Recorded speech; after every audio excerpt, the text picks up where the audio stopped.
As soon as there's the conflict between your thoughts and your feelings, the feelings will win. The strongest energy always wins, and the strongest energy always comes from your emotions, not your thoughts. So if you're just continuously convincing yourself in your head, but your body's like, liar, liar, liar, no, what are you even telling yourself? Then you're not actually moving anywhere. We act based on what we feel like. That is why so many people, they rely on motivation and on willpower. And as soon as the motivation and willpower run out, they stop doing the thing. Happy Valentine's Month from Pop BY's podcast. Shout out to all the subscribers, and I hope your month of love is going well. Today's such a phenomenal day, and it's a special day as we are still celebrating the month of love. Most of us don't really think about how much we love ourselves.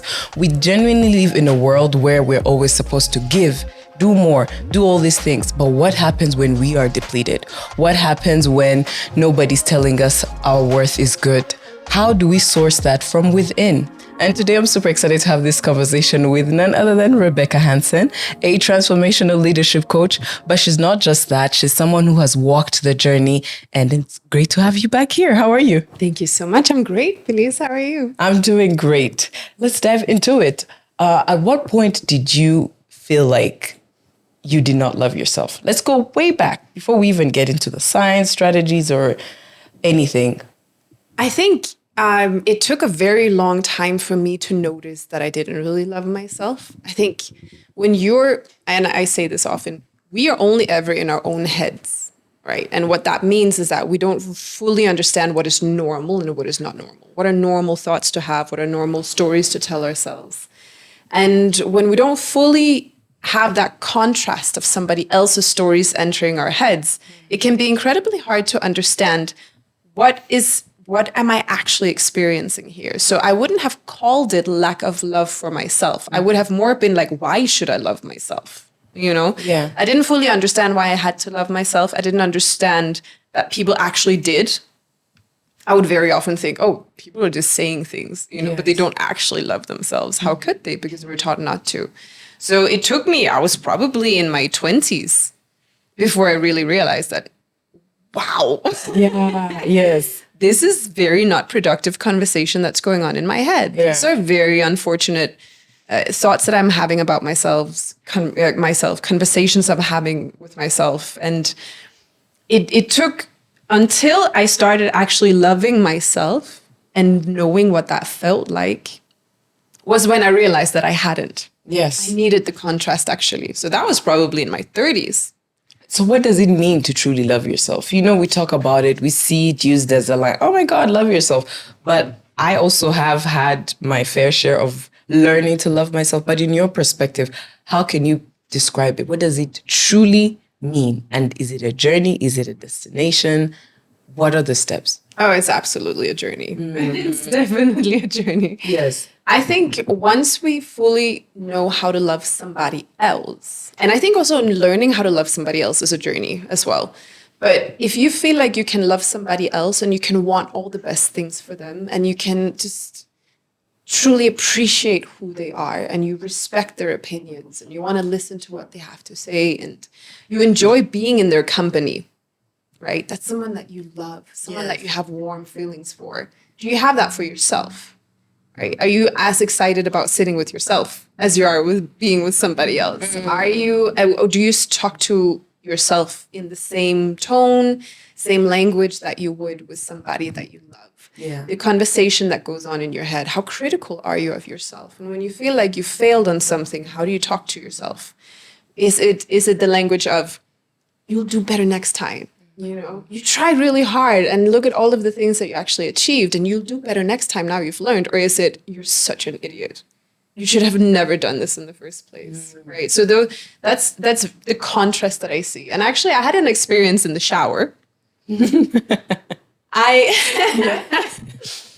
was washing my hair and sometimes I like to end the shower with a cold shower. And I only do it when I actually feel like it. So I wanted to do that. And this time around, I stood with my back to the handle on the shower. So I accidentally put it towards the hot water. Yeah. And I scolded my scalp. And it was so painful. And I jumped out of the water and I told my scalp, I'm so sorry. I'm so sorry. I'm so sorry. And I was like, in that moment, I was like, wow, this is a change. Because old me would have been like, how are you such an idiot to You're clumsy or this. Yes, I what know. in the world are you doing? Yeah. Or what kind of an idiot doesn't even know how to, to put the water towards the cold water instead of the hot water? And I would have really been beating myself up. What I did instead was apologizing to myself. Yeah. And it came as such a natural reaction that it was not like I had the time to evaluate my thoughts and my reaction before it happened. And I feel like that is such a moment where you can truly see, oh, something has really changed here. When you're looking at your triggers, your immediate reactions, how do you respond? How do you behave? What do you say? It says a lot about who you really are as a person. And in that moment, I realized I really love myself, It's all down to our programming, really. Yeah. It's about how we have been taught to be, but also how we are modeling other people to be. So when we're kids, what we do more than do what we're told, we become the person that we see. So when we see our parents or our caretakers or the influencers in our life acting in a particular way, so if you have a parent that doesn't know how to set boundaries, they can tell you to set boundaries as much as they want, but you will never do it because you're modeling what they're actually doing, not what they're saying. Yeah. So what very often happens is that we see people who are just constantly pouring and pouring and pouring and pouring and talking negatively to themselves. And then we model that. We see it from movies, we see it from music, and then we start building this identity. And once we have an identity that is set on something, it becomes incredibly hard to change that because we hold on to who we believe we are more than who we believe we should be. And if we don't do the active work of actually changing the identity and letting go of the things that we feel are defining us, such as I'm a people pleaser, right? I am a this and this and this and this and that. And I've always been that. So I'm going to continue to do that. And no matter how much I'm going to tell myself, I wish I weren't a people pleaser, it's how I see myself. So it's how I continue to show up. And it's the same with self-love. We're taught to be humble. But in teaching someone to be, as I see it, when you're humble, it means that you respect the person that you're engaging with. No matter where they are, if they're the janitor, they're the CEO, you talk to them as a person that you respect. Yeah. But what we're taught that humility is I'm going to put myself down so I feel like the energy is that I'm at a level lower than you. And then you can pretend like you're a level lower than me. And then we're just constantly making ourselves smaller and smaller and smaller because we're taught that is humility. Has nothing to do with humility. That is so powerful. And it's so true. You see it in places where someone is like, oh, I can't speak up. No. No, actually, people who love themselves, truly, they show up for themselves. They're confident enough to express their opinion, of course, respectfully, but the world sometimes describes them as arrogant, as, oh, this person is full of themselves. But I believe that we shouldn't care about people's opinions at the end of the day. But back to the part of starting to love yourself truly. Are there things you have to heal within you to start loving yourself? If so, what journey do we have to take? Where do we start to begin with? So what I like to do, and before we get into it, actually, what you just said, I love the expression, if you wouldn't take their advice, don't take their criticism. Because if you look at it, the most people who are criticizing you are people who haven't gone where you want to go. Absolutely. So they don't have good advice to give you. It's like taking financial advice from your broke uncle, right? Just appreciate he's there to share and be like, yeah, I'm not going to take your advice and I'm not going to take your criticism. So once you start looking at the people who have already reached the stage in life where you want to go, you will see that none of them tell you to sit down and be quiet. Ever. And when we're modeling someone who has been showing up as, oh no, I need to make myself small to be made acceptable, for other people to be okay with me, then that is who we're going to show up as. And we think that is the right way to do things. So that is one of the ways that we can start healing, is by noticing the patterns. We notice the behaviors. We notice the thoughts. We become the observer, like you said, I believe at the last event, right? It's such a good expression. We become the observer of our own thoughts and also our own behaviors and also our feelings, because the thoughts is only just part of it. The thought is something that we feel we can manage. So when there's a thought that says, oh, you can't do this thing, we can tell ourselves in our head, no, I can do it. I absolutely can do it. But if the feeling in the body is, no, you can't, you're just lying to yourself, we're not going to do it anyway. And we're going to end up just procrastinating. We're going to end up saying, I'm going to do it, but as soon as all of the circumstances are perfect, which means you're never going to do it. So you can manage your thought, but when there's a feeling that is not aligned with your thoughts, we need to pay attention. When there are behaviors that are not aligned with our thoughts, we need to pay attention. And that is the harder work because we're only ever taught to understand words. We're only ever taught how to navigate space through words and manage ourselves through words. But words is such a tiny part of it. You know, even when we're talking about communication, they say that 7% of communication is verbal. Yeah. Everything else is nonverbal. It's energy, it's the body language, it's the facial expressions, it's everything. So if we're navigating ourselves through words only, we're probably tapping into, let's say, the same 7%. Yeah. Everything else is about how are you feeling? What are you actually doing? And once you become the observer of yourself, of everything here, you start noticing these feelings are not aligned with what I'm saying. These behaviors are not aligned with what I'm saying. What is in this? What's happening here? What am I actually feeling? What am I actually doing? And where does it come from?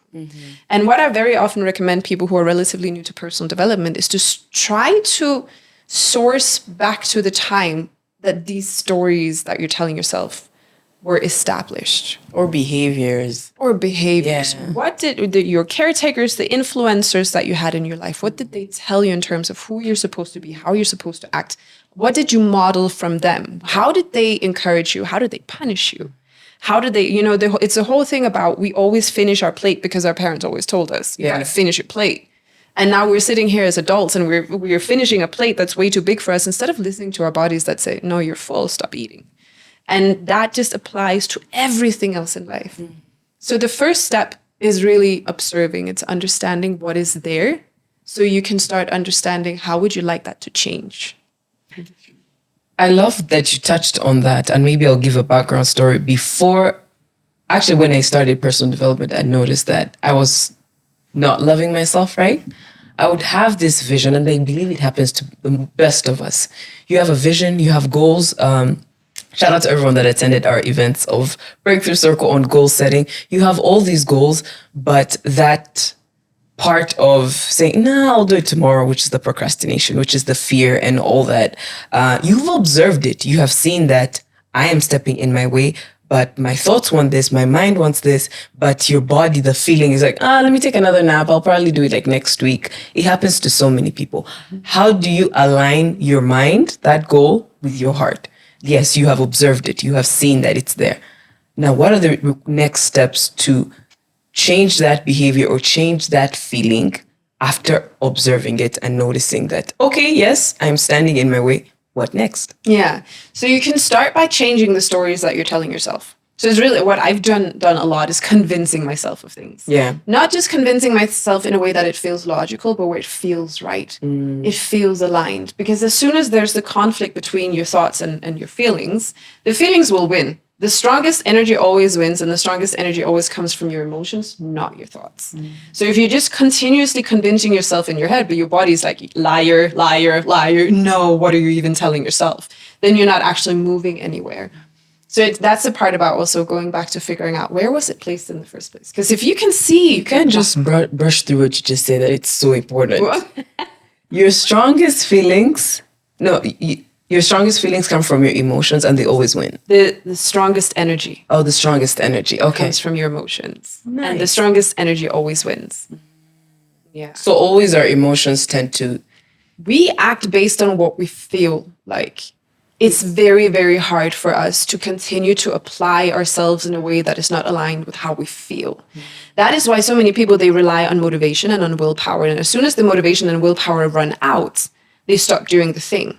And very rarely do we have a goal that is worth attaining where the work you need to put in is only as long as your motivation and willpower.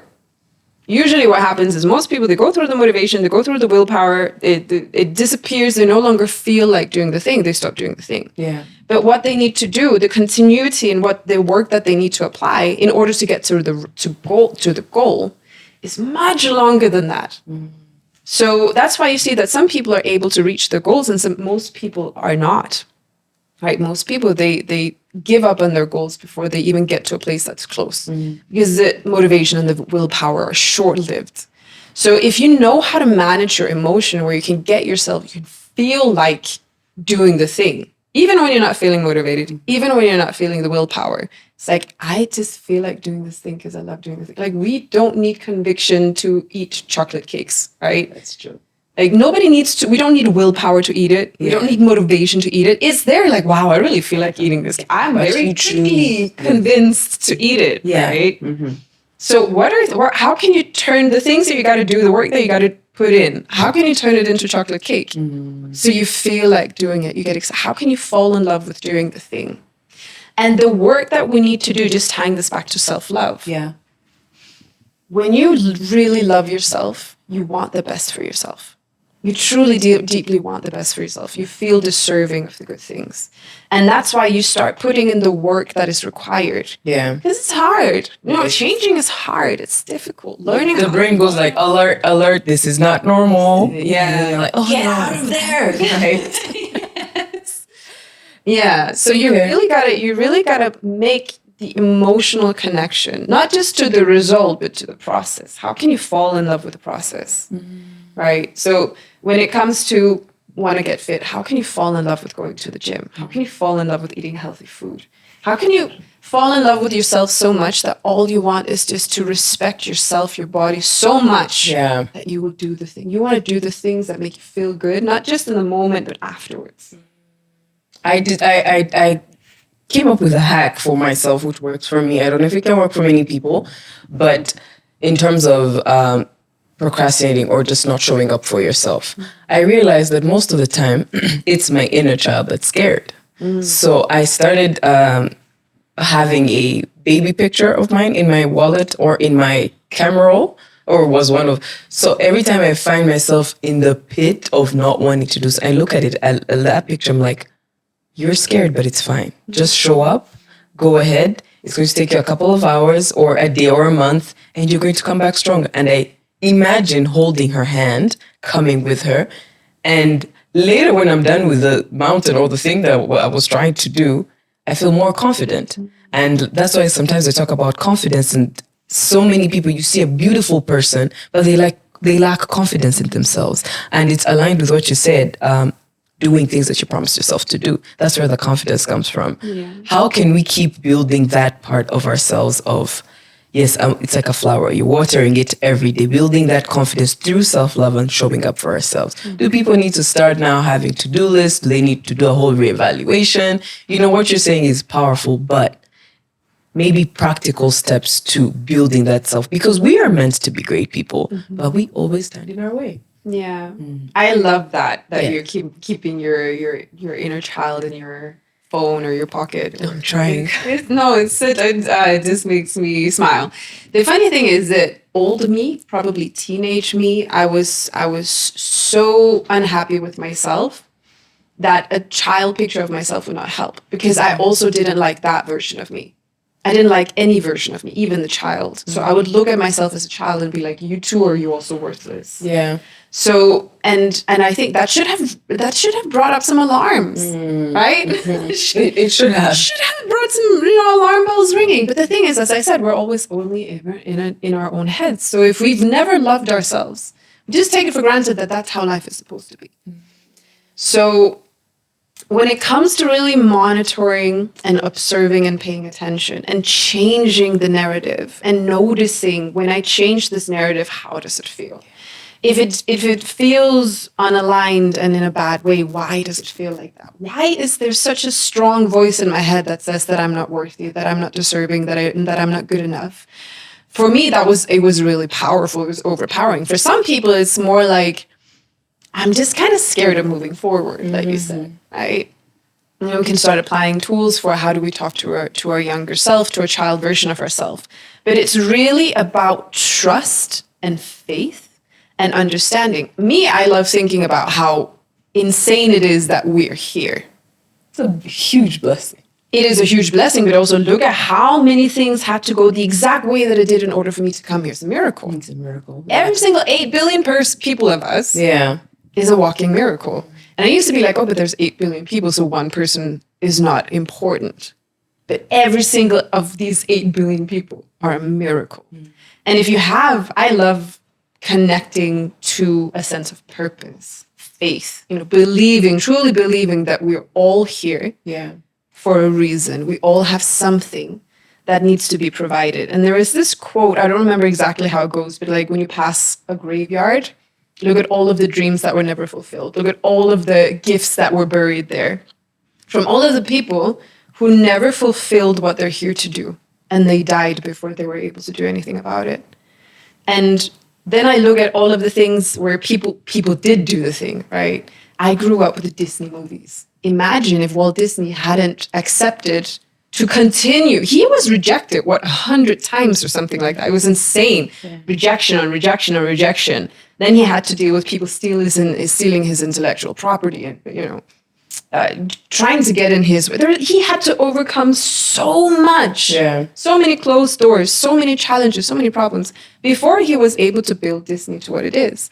Then he went and built Disney, and I had all of my childhood experiences, right? The nostalgia when you hear the songs and everything. He created a legacy, literally, by showing up. And look how many kids got to benefit from that. Look at everything. Flights, airplanes, they were told you're idiots, right? The light bulb, 10,000 attempts before he got it right, right? It really requires something to continue to show up for yourself and your bigger dream for you to reach it. Imagine how many things we could have had if everyone went for their dreams. We can't even understand all of the things we've been robbed. Yeah. Because people didn't go for themselves. They didn't go for their bigger dreams. They went buried in the graveyard with something that could have changed the world. Do you want that to be you? Do you understand that whatever it is that you have to serve in this world impacts other people? Whatever your gift, your blessing, your purpose is rooted in service to other people. It's rooted in either through arts, through academics, through whatever it is. Maybe you could have, cured cancer. Yeah. And you didn't because you had this thought in your head that you weren't good enough and you weren't worthy. And why would it be you? I love what you have said, and it's so powerful. Someone asked me the other day, it's been actually like a few months, they're like, Billy's, what's your biggest fear? And I had to sit down and think about it. And I imagine getting to the end of life, or if we ever meet, whatever you believe in, and they give you like a paper handout. This is all the things you were meant to achieve. But because of fear, because of someone's opinion, because of belittling yourself, these are the reasons why you didn't get to where you're at. And that, when I expressed it, I felt like it's something normal. They were like, that is actually the greatest fear we should have, that should fuel us to always show up. And I love that you've explained it so well. But before we get close to the end, I want you to touch on the part of how showing up for yourself and loving yourself makes you attract things that you're looking for. I know you have witnessed that a lot of times. After loving yourself, what happens? How does the universe or God or the life you live start to work in favor for you? I want to just very quickly share a quote. I don't remember where I heard this, unfortunately. Yeah. But someone said, the definition of hell is meeting the version of you could have been. Ooh. Yeah. Ooh. I got chills. Yeah. Because it's so true. And the thing is, whoever we could have been always comes down to what kind of power are you willing to hold over your own life? I very often hear, and it's very common here in Rwanda, that people say, oh, but I'm struggling because, my aunties and my uncles and all of these people are telling me I need to be a doctor and get married and have kids, and that's supposed to be my life. And every time we go to a family gathering, they're asking and they're pushing, and it's like they don't have their own path to follow. But then it's like, at the end of your life, are you going to be happy that you walked your path or your auntie's path? Right? And yes, I understand that there's a lot of pressure, and pressure is hard. But whatever you do in life that is worth it is hard. So you're going to have pressure from your aunties. Imagine now, if you want to set up a big business, what about the day that you have to face the pressure of suppliers, of contractors, of clients that are unhappy, of someone who, as someone who was supposed to do something for you and they ended up risking your business? Yeah. How are you going to deal with that? If you can't deal with your auntie having an opinion about your life, how are you going to deal with, you think Beyonce cares about what her auntie says? Absolutely not. And you can say, well, Beyonce's not random. Well, maybe there's someone here who ought to be the next Beyonce who's not becoming the next Beyonce because of their aunties. No, we box ourselves because of these things, and it's scary. It's really scary. It is, but you gotta be able to hold that. You gotta be able to fight for yourself. And that's again the thing. If you don't love yourself, how much are you gonna fight for yourself? If you don't have full faith and trust in yourself, how much are you gonna take up that fight? Because the thing is, it's so easy to get swayed by other people. Not just family, in general in life. Yeah. I don't want to put myself out there because I'm terrified of the comments from people I don't even know. Right? I'm terrified. They won't even remember you. Statistics have shown that people's attention span has tremendously decreased. And you're like, oh, if they see me this way, it's literally people don't remember until you show up many times. There's a number that you're supposed to show up to stick in people's heads. Yeah. So really relying on people's opinions, which is a common disease that we have, it inhibits us of many things. And I totally agree. Yeah, and we become so swayed by what other people think, about what other people believe that we should do. Yeah. And something that really helped on my journey of loving and respecting myself is having full trust in my own decision. So I used to be the kind of person where anyone would have an opinion, it would impact how I navigated. Yeah. But the thing is, everyone has an opinion that's different. So if you're constantly just pushing yourself around based on other people's opinions, you will just be running in circles. You'll never actually get anywhere. Absolutely. But once you have that full trust in yourself, you can know, this is my decision. This is how I'm going to do it. I thank you because I know that you love me and your opinion comes from a place of love and you think that my life is better if I do it your way. But I'm going to do it my way because I have so much trust in myself. Yeah. And so much love for myself, that I'm absolutely able to do this. And then I will navigate every single step, despite all of the punches that come from each direction. And someone says, you don't know what you're talking about, you're just foolish and blah, blah, blah, or an auntie who says this or that, and you shouldn't be doing life this way.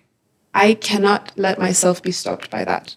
Because what is my life going to look like at the end of the journey if all I do is allowing myself to take the hits? That's true. Honestly, I love the way you've explained it. Last but not least, what role does environment play when we are on this journey of self-love? I mean, a lot. Obviously. Yeah. Obviously. A lot of us rely on external validation for a long period of time. You will see teenagers, right? I remember being a teenager, even though it's a long time ago. Teenagers haven't really been able to build through experience the confidence in themselves. Yeah. They simply haven't had enough lifetime to show themselves, I'm boss, I'm badass. Especially if you reach your 20s and you look around and you're seeing, there's so many people out there who's doing incredible things, and now they're comparing themselves to athletes and influencers and musicians and people who changed the world at 16 and like, I haven't done anything in my life, and then they don't really have anything to rely on. And now all of a sudden external validation becomes incredibly important because you just don't have anything else to hold on to, right? And if you never actually do the work to accomplish something great for yourself, you'll only ever rely on external validation. Now, if you've grown up in an environment where people were putting you down all the time, you end up believing it because you don't have anything else that shows that they're wrong. You haven't had the lifetime to show them that they're wrong. And if you haven't been around people who teach you, you've got to be strong in yourself and you've got to show them that they're not right about you. So that not to show them, but to show you. But you've just constantly been around an environment that are putting you down, stay in your lane, have humility in the way that you're just making yourself small. Yeah. That's how we want it to be. You have to do what your parents say. You have to do what your pastor says. You have to do, and you're just constantly smaller and smaller and smaller. It's so hard to get out of that. Yeah. It requires so much to build self-respect, to change the narrative. The thing is also, if you've been born and raised in something and there's one belief you've ever had and it comes from everyone around you, suddenly you meet a different belief, you're like, that's wrong, right? Now you have to redefine your perspective on that, which kind of requires you leaving all that attachment that you have to all these beliefs. And I think it's a journey, like you said. It's never a destination because you will love yourself, but you're going to have moments where you feel like you haven't been loved. Then you have to pick yourself back up and all. have you, as Rebecca Hansen, built a consistent way, or do you also face times where you feel like you're not showing up for yourself? No, absolutely. Absolutely. What I do is I don't beat myself up over it. Yeah. And I trust myself to pick myself up back up. That's it. I will have a day where I'm just like, today's just not it. Yeah. Today is just going to be me in bed with my Kindle or my book or my Netflix or whatever, ordering food and hanging out with my dogs. Today's just not the day I'm going to show up for myself. But I think Tomorrow will be. I also think that's the beauty of building habits that help you build that version of yourself. Because even though you fall, it's like, oh, it's right in the corner. I can grab it. But sometimes you just fall and you don't know where to start. So it's a gradual process. So are there any habits that you have developed that have helped you, or that you use when you feel like you're not in touch with yourself, or you just feel disconnected, which happens to all of us? Yeah. I don't really do habits a lot. I'm much more about embodying the person who can do the thing. Yeah. So what I do is comes back to, again, evaluating, monitoring, analyzing. What are the thoughts? What am I feeling? Why am I feeling this way? Maybe I've had not enough sleep. Maybe I had a really bad sleep. And then I realized what I really need right now is a nap. So what I'm going to do is that I'm going to postpone this meeting, because that's a meeting where I want to show up and be my sharpest self. And I don't feel like they deserve the version of me who is tired. Yeah.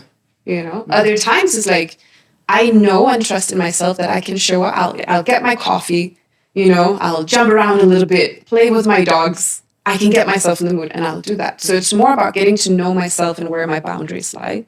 Respecting myself enough to set a boundary that other people won't like, which is really hard for most people. Yeah. Right? Yeah. I'm going to put myself first so that everything that I do comes through with better quality, higher excellence.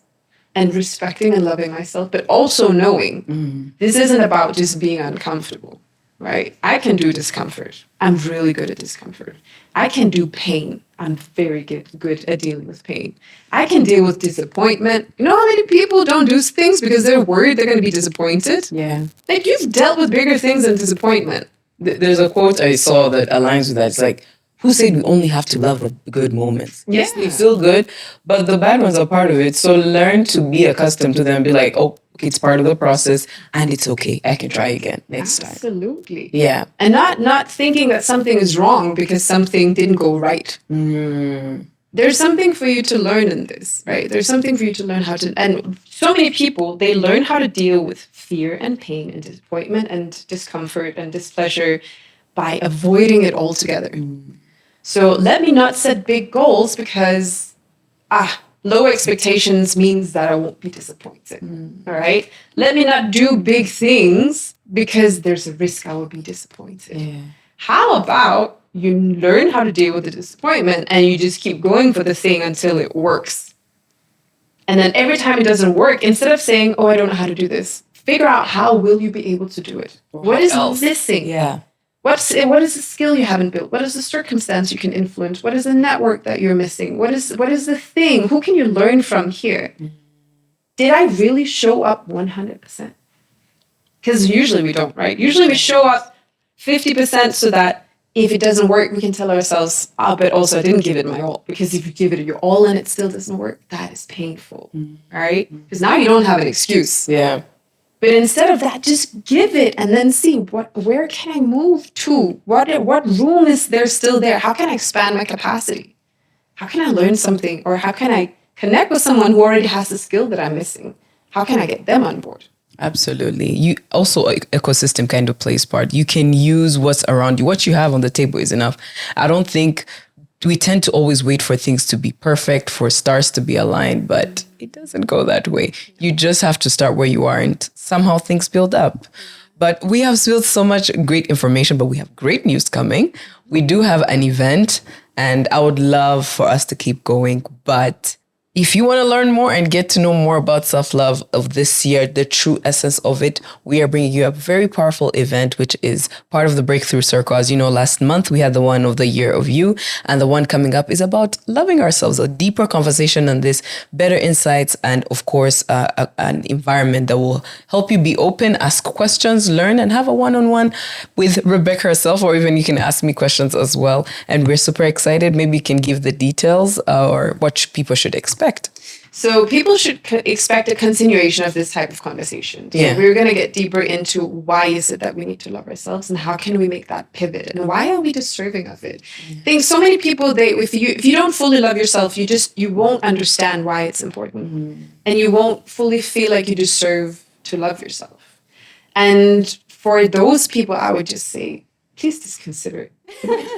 Please just come, let us convince you. For those of you who know that this is important, for those of you who really want to make that pivot, but haven't really fully unlocked how are we going to do it, or maybe you're dealing with fears, or you're dealing with worries, or you're dealing with not feeling good enough, just come through. We'll have that conversation. We'll talk about how can you change. And you, as you said, you'll get to ask questions. We'll be around to have a short conversation afterwards as well. So yeah, I would really love to see people there. This is so important. It is so important. And so far it's been a few minutes, but I've learned a lot. And of course, it's deeper, it gets deeper. And that's the true essence of why the Breakthrough Circle is here in such conversations. And once again, it's on the 22nd of this loving month. And it's going to be taking place at 11 a.m. Make sure to come, call a friend. The Breakthrough Circle is a community we're building so that we can all elevate and become powerhouses that we are meant to be. And, just be holistic human beings. And what's better than having people that support you and learn from each other? You can make new friends. So make sure to buy the tickets. They are available in our bio links on Instagram at Belize Umuhoza. And I am Rebecca Hansen. Thank you to all the subscribers. And if you're new here, hit that subscribe button. And we love you here at Be Wise Podcast.